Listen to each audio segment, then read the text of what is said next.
టాటరా classic రెటినాలకు world class treatment ఇప్పుడు మన భీరంగూడలో American laser eye hospitals. ఇది ఏదో ఒక నాలుగు గోడల మధ్య ఒక సినిమా అనేది ప్రతి ఒక్కరికి కూడా ఇది ఒక రంగుల కళ. అయ్యో మనం కూడా సినిమా ప్రొడ్యూసర్ అయితే బాగుంటుంది, ఒక యాక్టర్ అయితే బాగుంటుంది, మనకు గుర్తింపు వస్తుంది. అటువంటి ఒక సంస్థని రోడ్డు మీద తీసుకురావాల్సి వచ్చిన పరిస్థితి ఏర్పడింది. ఇన్ని రోజుల నుంచి కూడా మోహన్ గౌడ్ గారిని అంత వద్దమ్మా మీరు అక్కడ పోయి అడగండి అన్నారు. ఇక ఎలా చేసినా వాళ్ళు చలనం రావట్లేదు అనే ఉద్దేశంతో వాళ్ళు ఇక్కడికి వచ్చారు. వాళ్ళు వచ్చి నన్ను కూడా రండి అంటే సంఘీభావంగా తెలిపేదానికి నేను వచ్చా. ఇక్కడ ఇంతవరకు ఎంతోమంది పెద్దవాళ్ళు అందరూ ప్రెసిడెంట్గా చేశారు, సెక్రటరీలుగా చేశారు, చాలామంది ఇండస్ట్రీని ముందుకు తీసుకెళ్లారు, ఇండస్ట్రీని కాపాడారు. ఇప్పుడు వచ్చిన నేను కూడా అందులో వైస్ ప్రెసిడెంట్, ఇప్పుడు కూడా ప్రెసిడెంట్. కానీ ఇప్పుడు వాళ్ళకి అలా లేదు. ఇది ఒక గవర్నమెంట్ బాడీ. మనం ఏ రిప్రజెంటేషన్ ఇవ్వాలన్నా గవర్నమెంట్కి ఛాంబర్ ద్వారానే వెళ్ళాలి. నా ఇండివిజువల్గా వెళ్ళి ప్రొడ్యూసర్గా వెళ్ళి నేను వెళ్తే కుదరదు. ఎందుకంటే ఈవెన్ రెండు రాష్ట్రాల మధ్య కూడా ఛాంబర్ వ్యక్తి వాళ్ళని రిప్రజెంట్ చేస్తారు. వాళ్ళకి కావాల్సిన చిన్న నిర్మాతలు కానీ పెద్ద నిర్మాతలు కానీ ఏదైనా సరే. ఈ బాడీ మనకి సౌత్ ఇండియన్ ఫిల్మ్ ఛాంబర్లో అఫిలియేషన్ ఉంది. అంటే 4 స్టేట్కి సంబంధించి మనం అందులో మెంబర్స్. అలానే ఈ బాడీ మళ్ళీ గవర్నమెంట్ ఆఫ్ ఇండియా ఇక్కడ ఫిల్మ్ ఫెడరేషన్ ఆఫ్ ఇండియాలో మెంబర్స్. అంటే ఇది ఒక ఛాంబర్ ఆఫ్ కామర్స్ లాంటిది. ఇది ఇండివిజువల్ కాదు, మనం వస్తాం వెళ్ళిపోతూ ఉంటాం. ఇటువంటి బాడీలో 24 నెలలు 2 ఇయర్స్కి ఎలక్షన్స్ జరుగుతాయి.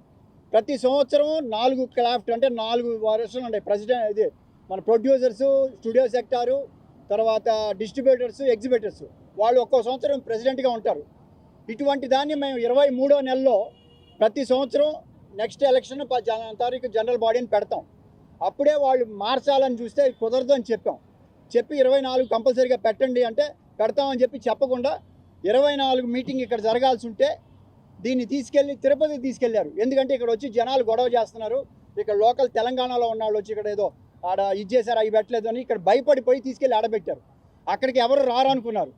అక్కడికి ఎఫ్డీసీ చైర్మన్గా ఆయన మా మెంబరే దిల్ రాజు గారు, వాళ్ళందరం కలిసి వెళ్ళాం. రాము అని అనుకున్నారు. ఎందుకంటే తిరుపతిలో ఒకసారే జరుగుద్ది, అది ఆ 3 నెలల ముందలే పెట్టారు. మళ్ళీ అందరం వెళ్ళి అక్కడ నిలేసాం. ఏంటి ఇదని లేదండి, డెఫినెట్గా ఎలక్షన్ పెడుతున్నాం, మీకు అసలు అధికారం లేదు, అయిపోయింది, మన టైం అయిపోయింది అంటే పెట్టేస్తున్నాం సార్, రేపు 30వ ఎలక్షన్ పెట్టేస్తున్నాం అని చెప్పారు. అనౌన్స్ చేశారు. అనౌన్స్ అయిపోయింది. ఇక్కడికి వచ్చాం. రాగానే ఏమైపోయింది, వెంటనే పంపలా. ఈ లోపల గొడవలు అయినాయి. ఏది వేజెస్ దీని మీద, దాన్ని లాగారు లాస్ట్ దాకా లాగారు. ఈ నెల అంతా వేజెస్ మీద అయిపోయామండి, అందువల్ల ఇది పెట్టలేదు అని మళ్ళీ మీటింగ్లో గొడవ పెట్టాం. అసలు మీ టైం అయిపోయింది, ఈ నెలతో అయిపోయింది, ఇంకా మీరు ఎలా ఉంటారు లాస్ట్ మంత్ అంటే లేదు దీనివల్ల వేయలేదండి, మళ్ళీ డేట్ పెడుతున్నామండి అని అన్నారు. ఏ డేటు అన్న 21 రోజుల టైంతో పెట్టాలి. నేను 21వ తారీఖు పెట్టమని లేదండి పండగలన్నీ ఉన్నాయి, అందువల్ల 21 కాదు 30వ తారీఖు మంచి రోజు అని చెప్పి ఈసీ మీటింగ్లో మళ్ళీ 30వ తారీఖు అని పెట్టారు. సరే ఓకే పెట్టేశారు అని చెప్పేసి అంటుంది. ఈ లోపల నేనేం చేశాను, లాస్ట్ ఎలక్షన్ ముందల ఇమీడియట్గా మినిస్టర్ గారి దగ్గరికి వెళ్ళాను. తుమ్మల నాగేశ్వరరావు గారు అనుకొని అక్కడికి వెళ్ళాం. ఆయన ఇమీడియట్గా లెటర్ రాశారు, ఇమీడియట్గా ఎలక్షన్ జరిపించండి. తర్వాత తెలిసింది అది కోఆపరేటివ్ కాదు, ఇది రిజిస్టర్ ఆఫ్ కంపెనీస్ అని. నెక్స్ట్ వెంటనే ఆ సెక్రటరీని కలిశాను, ఆయనకి రిప్రజెంటేషన్ ఇచ్చాను. ఆయన ఇస్తే ఆయన అన్నారు మినిస్టర్ గారికి కూడా చెప్పాలన్నారు. మినిస్టర్ గారి దగ్గరికి వెళ్ళి మాట్లాడి ఆయనకి ఇచ్చా. ఆయన నేను చేస్తాన్నారు. అక్కడి నుంచి ఒక లెటర్ రాశారు డిఆర్ఓకి. కండక్ట్ చేయాల్సిన బాధ్యత అంటే చిట్ ఫండ్స్ కానీ ఎనీ గవర్నమెంట్ ఆర్గనైజేషన్ చేయాల్సింది, ప్రతి నెల చేస్తున్నారా లేదని చూడాల్సింది డిఆర్ఓ దగ్గర నుంచి. వాళ్ళు లెటర్ రాశారు. తర్వాత కోమటిరెడ్డి వెంకటరెడ్డి గారి దగ్గరికి వెళ్ళాను. సార్ ఇలా ఉంది ప్రాబ్లము, మీరు ప్రతిదానికంటే ఆయన పిలిచారు. కోమటిరెడ్డి వెంకటరెడ్డి గారు ప్రెసిడెంట్ చైర్మన్ సెక్రటరీని రమ్మంటే వాళ్ళు రాలా, మేము వైజాగ్లో ఉన్నాం సార్ పని మీద వస్తూ ఉన్నారు. మళ్ళీ తర్వాత ఇంకో రోజు రాలా, అది టైం అయిపోయింది. అక్కడి నుంచి నేను ఈ 4 తర్వాత ఎఫ్డీసీ చైర్మన్కి వెళ్ళాను, ఆయన ఇన్వాల్వ్ అయ్యారు. ఎఫ్డీసీ సెక్రటరీ ఇన్వాల్వ్ అయ్యారు. నాకు లెటర్స్ రాస్తున్నారు గవర్నమెంట్ నుంచి, మేము ఆల్రెడీ యాక్షన్ తీసుకోమన్నాం అని చెప్పేసి అవి వచ్చి నా దగ్గర. దానికి ఆన్సర్ లేవు. అయిపోయినాక మొన్న 30వ తారీఖు అన్న, నిన్న 30వ తారీఖు పండుగలు ఉన్నాయంటే లేవు అన్నారు. ప్రెసిడెంట్ అనే వ్యక్తి ఓన్లీ ఈసీ ఏదైతే చెప్పుద్దో అది సెక్రటరీ రన్ చేయాలి. ప్రెసిడెంట్కి అధికారం లేదు, ఆయన కండక్ట్ చేయడానికి బాధ్యత. సో ఆయన చెయ్యాలని ఉన్నా కూడా వీళ్ళు కాదని చెప్తున్నారు. అది అయిపోయినాక నేను అడిగాను, మరి 20 రోజుల ముందర పంపించాలి కదా, పంపలేదని. లేదండి కొంచెం ఇదండి మనం 12వ తారీఖు పడదామండి అన్నాడు. పండగ వచ్చింది దసరా అన్నాడు. ఇది ముందరే తెలుసు కదా, సెక్రటరీగా నేను చేసా, సెక్రటరీగా 2 టైమ్స్ చేశా. ఇలా పండగ వచ్చింది కదా ముందర పెట్టుకోవాలి కదా అంటే లేదండి అది మర్చిపోయామండి, 12వ తారీఖు పెడుతున్నాం అన్నారు, వచ్చే నెల 12వ తారీఖు. సరేలే అని చెప్పాను. నేను 3 రోజుల నుంచి అడుగుతాను, కాదు ఇక్కడ కాదు విజయవాడ అన్నారు. విజయవాడ ఎలా పెడతారు, హెడ్ బాడీ ఇక్కడ చేయాలని చెప్పాను. చేస్తా, నాకు రోజు అడుగుతున్నా. 3 రోజుల నుంచి వెళ్తున్నాను ఆఫీస్కి. ప్రెసిడెంట్ ఉండరు, సెక్రటరీ ఉండరు, ఎవరు ఉండరు, టైంకి ఉండరు. మేము వెళ్ళినా వచ్చేసి మేము వెళ్ళిపోయినాక వెళ్తారు. ఎందుకు వెళ్తారు? ఉంటే ఏం సమాధానం చెప్పాలో తెలియదు నాకు.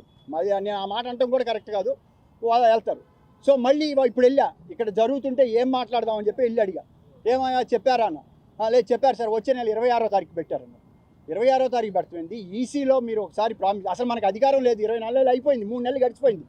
24 నెలల్లో డిసైడ్ అయితే జనరల్ బాడీ ఓకే చేస్తే అప్రూవల్ ఉంటుంది. ఆ జనరల్ బాడీ టైం అయిపోయింది. ఇప్పుడు ఉద్యోగులుగా రిటైర్ అయిపోతారు. రిటైర్ అయినాడు మరుసటి రోజు వెళ్ళి వాడి ఆఫీస్లో కూర్చుంటాను, నేను రిటైర్ అయినా నేను ఇక్కడే కూర్చుంటానంటే చెల్లుద్దా? లేదు మన ఈసీ మెంబర్లు అనుకున్నా మేము పెట్టేస్తామంటే చెల్లుద్దా?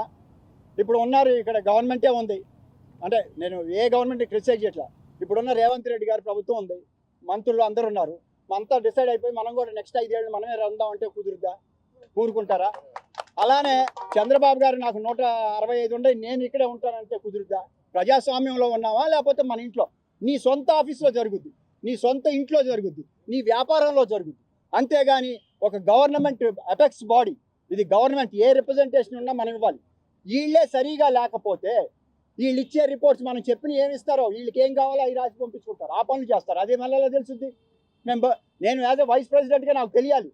నేను కూడా దాంట్లో ఏ రోజు పిలవాలా, నేను పిలిచినా కూడా ఓన్లీ ఎగ్జిక్యూటివ్ సినిమాలు తీసే వాళ్ళే రండి వాళ్ళ మీటింగ్ అంటారు. నేను సినిమాలు తీసి మానేసి ఉండొచ్చు, అలా కాదు కదా. మీరు ఇక్కడే గౌరవం ఉంచుకుండా మీరేమి ఇస్తారని ఎలా నమ్ముతాం? ఇప్పుడు ఇంకో 1 ఇయర్ లాగుతాం. అంత ముందు జరిగింది, ఇంకోసారి జరిగింది. ఎప్పుడు జరిగింది? కరోనా వచ్చినప్పుడు జరిగింది. కరోనా టైంలో జరగల. అలానే 2 బైఫర్కేషన్ అప్పుడు జరిగింది. అప్పుడు ఎందుకంటే ఈ గవర్నమెంట్ ఇది ఉంది పొజిషన్, తర్వాత చేద్దాం, సరే అయిపోయింది. దాన్ని వాళ్ళు తీసుకోకూడదు. ఆ రోజు ఎవరు అబ్జెక్ట్ చేయాలి, అందరూ ఒప్పుకున్నారు. ఈసారి మేము అందరూ అబ్జెక్ట్ చేసాం, వద్దు మీరు ఎలక్షన్ చేసి గెలవండి, మీరే ఉండండి, మేము ఎవరు నిలబడం. మాకే ఇప్పుడు హ్యాపీ, నేను కూడా కూర్చుంటే 1 సంవత్సరం ఉండొచ్చు. అది కాదు కదా. మనమే ఒక ప్రజాస్వామ్యం కాపాడకపోతే మనం పోయి ఏం రిప్రజెంటేషన్ ఇస్తాం? ఎవడైనా క్వశ్చన్ చేస్తాడు, అసలు మీకు రైటే లేదు, మీరు ఎందుకు ఫాలో అవ్వాలి? మనకి సినిమా టికెట్లు కావాలంటే పెంచాలంటే మళ్ళీ దానికి వెళ్తామా? టైం ఉంటుందా? లేదు మనకి ఏదైనా సమస్య వచ్చిందంటే దానికి టైం ఉంటుందా? మరి ఈ ఆర్గనైజేషన్ నడపాలి కదా. మీ ముందర పెద్ద పెద్ద వాళ్ళందరూ వచ్చి వెళ్ళారు కదా. ఇది జరుగుతుంది. దానికోసం నేను ఇప్పుడు అడిగి వచ్చా లోపల వెళ్ళి, లేదండి అన్న పెట్టండి, మీరు వచ్చి ఇవాళ నాకు కుదరదండి రేపు వస్తానండి. రేపు కాదండి, మీరు ఊళ్ళోనే ఉన్నారు కదా, వచ్చి మాట్లాడండి, చెప్పండి. మీరు ఈసీలో చెప్పిన నిలబడపోతే ఇక ఎలా తీసుకుంటాం దీన్ని? దీనికోసం వీళ్ళు పెడతామంటే నేను వద్దు అన్న. ఫ్రాంక్లీ స్పీకింగ్, ఇది మన రోడ్డు మీదకి వెళ్ళకూడదు. ఇప్పుడు ఆల్రెడీ సినిమా ఏదైనా తప్పు చేస్తే సినిమా వాడు అంటారు, మందు ఎక్కడ దొరికిందంటే సినిమా వాడు అంటారు, లేకపోతే ఏదైనా జరిగితే ఈ సినిమా నటి అంటారు. ఈ రకంగా మన గబ్బు పడుతుంటే ఇప్పుడు దీన్ని ఎన్ని వస్తాయో నాకు తెలియదు. నేను అనేది మనం ఇక్కడ ఒక గౌరవంగా ఉండి ఒక నలుగురికి ఆదర్శంగా ఉండాల్సిన మన చోట మన స్వలాభం కోసం మన దేనికోసం రన్ చేస్తూ ఉంటే ఎంతవరకు కరెక్ట్? మీరు ఇన్ని క్వశ్చన్స్ చేస్తారు, అందరూ ప్రశ్న ఉన్నారు, ఐఎమ్ వెరీ హ్యాపీ. అక్కడేదో జరిగితే ఇంత లాగుతారు కదా. మరి దీని గురించి 3 నెలల నుంచి రాస్తున్నాం. దయచేసి సీనియర్ పత్రికలు మిమ్మల్ని అడుగుతున్నా, మీరు మమ్మల్ని క్వశ్చన్ చేయండి. ఆ బాధ్యత లేదు. ఆ సీట్లో ఎవరెవరిని చూశారు మీరు? ఎంఎస్ రెడ్డి గారు ఒక ఆయన అంటాడు, ఆయన అసలు ఎంఎస్ రెడ్డి గారు మెంబర్ కాదండి, ఆయన ఇచ్చారని అన్నారు ఈ ప్రెసిడెంట్ గారు. ఒకసారి నేను ఎంఎస్ రెడ్డి గారు ప్రెసిడెంట్, ఆయన స్టూడియో ఓనరు, ఆయన పేరు ఆయన కొడుకు పేరు మీద పెట్టించాడు శ్యామ్ మీద. అంత మాత్రం ఆ రోజుల్లో ఈ లేవు. పద్మలయ ఉండండి, రామనాయుడు గారు ఉండండి, పెద్దవాళ్ళు ఇండస్ట్రీ కోసం వచ్చారు. ఇక్కడ ఈ పోస్ట్లో ఉందామని కాదు, వీళ్ళకి కావాలి, వాళ్ళకెందుకు? ఇలా మాట్లాడితే ఆ గౌరవం ఏమవుతుంది? అది బాధ, వేరేం లేదు. ఇప్పుడు నేను సినిమాలు మానేసా, సినిమాలు నటించడం కూడా మానేసా. నాకు వద్దు, ఇది పోతే ఇది కూడా పడగొడతారు. ఎప్పుడో త్వరలో పడగొడతారు, దానికి కూడా ఉంది. అవసరం ఏముంది? ఇప్పుడు నాకేం బెనిఫిట్ అనేది చూసుకుంటే ఇది కాదు. మీ బాధ్యత. మిమ్మల్ని రిక్వెస్ట్ చేస్తున్నాను నేను, మిమ్మల్ని దయచేసి రేపు పొద్దున కవరేజ్ వస్తుంది రాదు కాదు, ఆలోచించేలాగా ఒక రాయండి. మీ చదివిన పేపర్లో చూస్తారు, చంద్రబాబు గారు చూస్తారు, ఆయన చూస్తారు, అందరూ చూస్తారు. రాశారనుకో, వీళ్ళు విలేకరులు ఎత్తి చూపించారు, ఏమైందని అనుకుంటారు. నాకు దిక్కు మొక్కు లేదు. నేను 3 సార్లు వెళ్ళా మినిస్టర్ల దగ్గర, అందరూ తెలుసు. రోజు ఇంకా నాకు ఇసుబట్టి ఏంటి సార్ రావట్లేదు అన్నారు. ఏం వస్తాను సార్, రూల్ పాటించమని అడిగేదానికి ఇక మీ డబ్బులు ఏమైనా ఖర్చు అవుతాయా? కాదు కదా. ఉన్న ఆఫీసర్లు ఉన్నారు కదా పాప, ఆయన ఏం చెప్తారు? పైనుంచి చెప్పకపోతే జైలు. ఇప్పుడు అంటే దీనికి కూడా బాధపడాలా? మేమేమైనా నాకేమైనా ఆస్తులు ఇవ్వమన్నానా, లేకపోతే ఏదైనా మాకు స్థలాలు ఇవ్వమన్నానా, లేకపోతే మాకు ఏదైనా ఇంకోటి ఇవ్వమన్నానా? దీన్ని సక్రమంగా ఇది సక్రమంగా ఉంటే అన్నీ సక్రమంగా ఉంటాయి. మిమ్మల్ని అందరినీ చేతులెత్తి అడుగుతున్నారు, రిక్వెస్ట్ చేస్తున్నాం, మీరు దయచేసి. ఎందుకంటే దీనికి చాలా లింక్స్ ఉన్నాయి. చిత్రపురి కాలనీది ఒకటి ఇష్యూ ఉంది, అలానే ఇంకో ఉన్నాయి, ఒకదానికి ఒకటి లింకులు. యాక్చువల్గా ఛాంబర్కి అలాంటి సంబంధం లేదు, కానీ మార్కెటింగ్లో వాళ్ళు కూడా దిగారు. ఇది చాలా ఇది అసలు చాలా తప్పులు ఉన్నాయి. నేను దాని గురించి మాట్లాడదలుచుకోవాలి, ఎందుకంటే నేను అందులో కూడా మెంబర్. నాకు అవన్నీ వద్దు. ముందర ఇది సక్రమంగా ఉందనుకో అన్నీ సక్రమం అయిపోతుంది. దీన్ని సక్రమంగా అయ్యేదానికి మీ వంతు సహాయం చేయమని కోరుకుంటున్నా. నాకు తప్పులు ఏమైనా ఉంటే ఎవరినన్నా ఏదైనా మాట్లాడుంటే క్షమించమని. నేను ఎలాంటి భావన లేదు, నాకేముంది సినిమా లేదు, నాకు వేరే వ్యాపారం ఉంది, అది కాదు కదా. అది మీరు అందరూ ఆలోచించి మీరు కొంచెం రాస్తే కనీసం వాళ్ళలో చలనం వస్తుందేమో, వచ్చి వాళ్ళ రూల్ని వాళ్ళు పాటించమని అడుగుతున్నా. ఇప్పుడు ప్రమాదం జరిగినాక వచ్చిన తర్వాత లైసెన్స్ లేదు, ఈ లైసెన్స్ లేదు అంటారు. ఉన్నదాన్ని చెప్పండి, మీరు వాళ్ళని ఫాలో అవుతున్నారు కదా. అది సార్ నేను చెప్పాను, వాళ్ళు రాకపోతే నేను ఏమన్నా ఈ వద్దు, రోజు పోయి ఆఫీస్లో కూర్చుందాం అని చెప్పాను. ఆఫీస్లో మన ఆఫీసే, మనమంతా, ఆయన ప్రెసిడెంట్ కాదు, నేను ఇది కాదు, అందరూ మెంబర్లే, కూర్చుందాం ఆడే. ఎందుకు ఇది వాళ్ళే వస్తారు, పెడతామని 3 నెలల నుంచి అవుతున్నారండి. అయిపోయింది, ఆ టైం కూడా అయిపోయింది. జనరల్ బాడీలో తీసుకుంటే ఉండొచ్చు, ఆ 24 నెలలు అయిపోయినాక దానికి వాల్యూ లేదు లీగల్గా. ఇప్పుడు ఏమన్నారు, కోర్టుకి వెళ్ళండి అంటున్నారు. కోర్టుకి వెళ్తే ఏమవుద్ది, ఇది ఒక 5 ఏళ్ళు అవుతుంది. ఆ అనుభూతి మేము వెళ్తాం, లేకపోతే నేను కోర్టుకి వెళ్ళాను. చేయరండి వాళ్ళు, చేయరు. అంటే ఇప్పుడు ఏం చేయాలి, దానికి వాళ్ళు అరవద్దు, మనం తిట్టొద్దు, ఏం చేయొద్దు, వెళ్ళి వాళ్ళ ఆఫీస్ సీట్లో కూర్చుందాం, ఏమవుద్ది. ఇప్పుడు ఆ పోస్ట్ నువ్వు కాదు కదా, అందరూ కూర్చుంటాం.